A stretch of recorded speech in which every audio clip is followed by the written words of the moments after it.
Robot Damashii Nu Gundam. Hey, what's up again, everybody? It's Robert184, 2Rs2Bs, GundamReviews.net. And of course, usually I build Gunpla, but it's a lot of fun once in a while to take a look at something else. I'm talking about the Robot Damashii line and the always fun, no matter what form it takes, Nu Gundam from Char's Counterattack. 2012 release, and Robot Damashii has definitely done well. 115 into the series already with this one. More have come out since from Side Mobile Suit. As for the Nu's place in the pantheon of great Gundams, well, there's a lot of reasons for fans to love it, from its asymmetrical design, just to the fact that Amuro Ray, the original protagonist, as far as we know, this was his last MS. Very quick box tour now, and you gotta love the side packaging for Robot Damashiis, as they're gonna show a straight-on shot of it. You can see the fin funnels over the shoulders and more information about the line here on the side. And whenever you see these on retail shelves next to each other, it just makes you want to buy and perhaps catch them all. And the back is going to show off the classic pose, just standing there with a whole bunch of pain, ready to be launched over his left shoulder there with the fin funnels up. Only 6 of them, it's worth noting, which is normal from the animated movie there. And you can see the fin funnels off and shooting with no effect parts there. And then down below, they're going to be showing off the fact that because he's an action figure, you can move him around all over the place.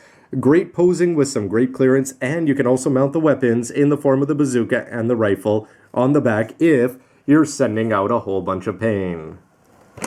Inside the box we go, where you're going to be getting here everything laid out. You've got just a cardboard backing there. You can see the manual with some effect parts actually included. The body, shield, weapons, extra manipulators, and some clear stands to go along with the all-important fin funnels. And with the second layer of plastic removed, you can see that there's a lot of fun stuff in there, a lot more extras than is pictured around the box in the form of manipulators, attachment points there, quite a few clear ones. You can see 2 layers of funnels there and the big beam rifle with the shield and all the key markings in place with some nice selection there for the big beam sabers. To the fun stuff first, where here you get to see the Gundam right out of the package, where you can see first of all he's going to have a very nice set of coloring. You can see that the navy blue here is going to be almost black, and it's actually going to reflect very well. You've got some somewhat metallic paint back there on the thrusters. The yellow gold is definitely going to pop there, and the red for the A and down on the waist section is going to look really good. Before he's armed up, let's take a look at articulation. You can move the front skirts here up independently for the leg up, for a kick, and off to the side skirts, not very much there, but you could get some pretty decent splits up there, at least 45 degrees off to the side. You can rotate the hip there, and the leg is going to give you a very nice bend there. Over here, you can see that you're going to have the thruster with some nice metallic parts there as you expose it, and the ankles are going to move solidly forward and back and off to the side. Nothing too extreme, but definitely not bad. Upper body now, where you're going to be able to rotate it, but not all that much because of the rear skirt and the backpack here getting in the way. This is going to move around independently as well, and you can see where you've got an attachment point down there. But to the upper body now, the neck is going to be moving in 2 parts here on the gray part. You can do the funky chicken, no issues whatsoever. And the shoulder here, ever so slightly, it looks like it's going to pop out, as you can just sort of hear it there. The shoulder is going to go up to move up Amuro's custom A there. Rotate the arm around here. You can bring the arm up, but it looks like it doesn't want to go too much more there. You could do this if you want to rotate it that way, but the bend at the elbow is going to give you a very satisfying, much more than 90 there. Let's call it 145-ish, and you can see that the wrist is going to move around here, and remember that these are swappable.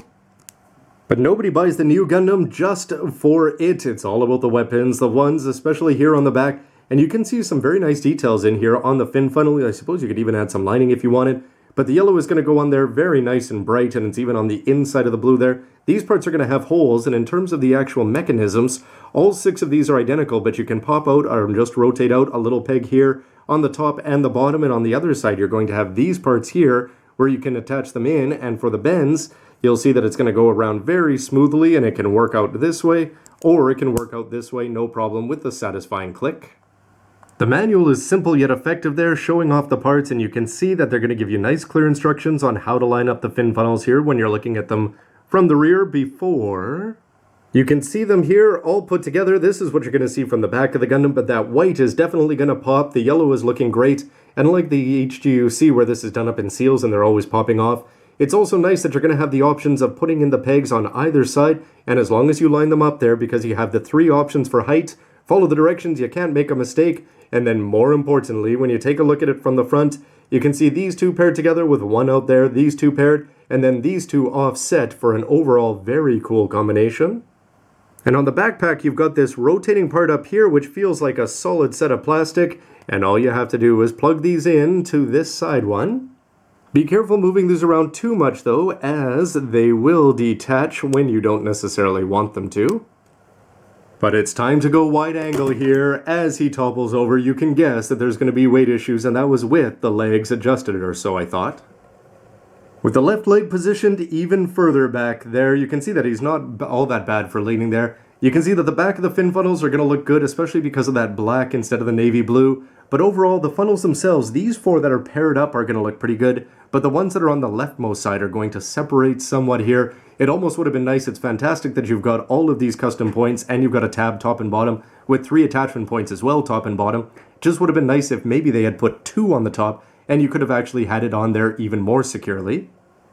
For weapon swapping, it's sort of nice that you're going to be getting these custom hands. You've got some for the beam sabers, and they're all going to have different shapes there in terms of the hole that you can actually take and put the beam saber into, or you can see how the BR just goes in there nicely and securely. The shield has some nice details in the underside here, that dark blue here, and the white, which you could actually do some lining there. Some red weapons down there, and some gray showing through to the front with the all-important white unicorn in red. And the beam saber here in the forearm is actually going to pop out when you pull it back, which is a fantastic touch. Push that down, plug it back in, it is detachable, and you can take the shield with its gray attachment point here and plug it onto the arm, although you are going to have to keep the arm off to the side. And here he is, almost fully loaded for bear there. You can see that there's a big vacancy there in the middle of the backpack there. The shield is going to look good, except you're going to have the arm twisted somewhat at a slightly awkward angle, as you can see there, if you want to bring it forward and have the mark exposed. But the beam rifle, despite the fact that all of this could seem to use a little bit of lining, is looking quite fine. But for comparison time, which I've been waiting for, here's the high-grade Universal Century Gunpla. This is a plastic model kit, of course, that you're going to assemble over here on the right side, and you can see that he's going to take the edge in terms of head height and for the fin funnels there, as they're going to be even taller. And here's a look when you come in even further. You can see that the head for the HG is going to be bigger. We don't have the beam saber attached into the shoulder there. The shoulders are going to be slightly larger. Overall, the proportions here are going to be a little bit simpler, but definitely bulkier in terms of you're not going to have the lining and little details there that are put onto the chest. And definitely the head is going to have more lining already out of the package over here than I've actually put on the HGUC. But in terms of proportions, of course, it's going to be subjective as to which one you prefer. And with robot Damashis not being to scale necessarily, 1/144th or terms like that don't necessarily have any meaning, especially when you're putting a bunch of them next to each other. But here he is next to the HGUC Unicorn in his destroy mode. Again, he's definitely a lot larger.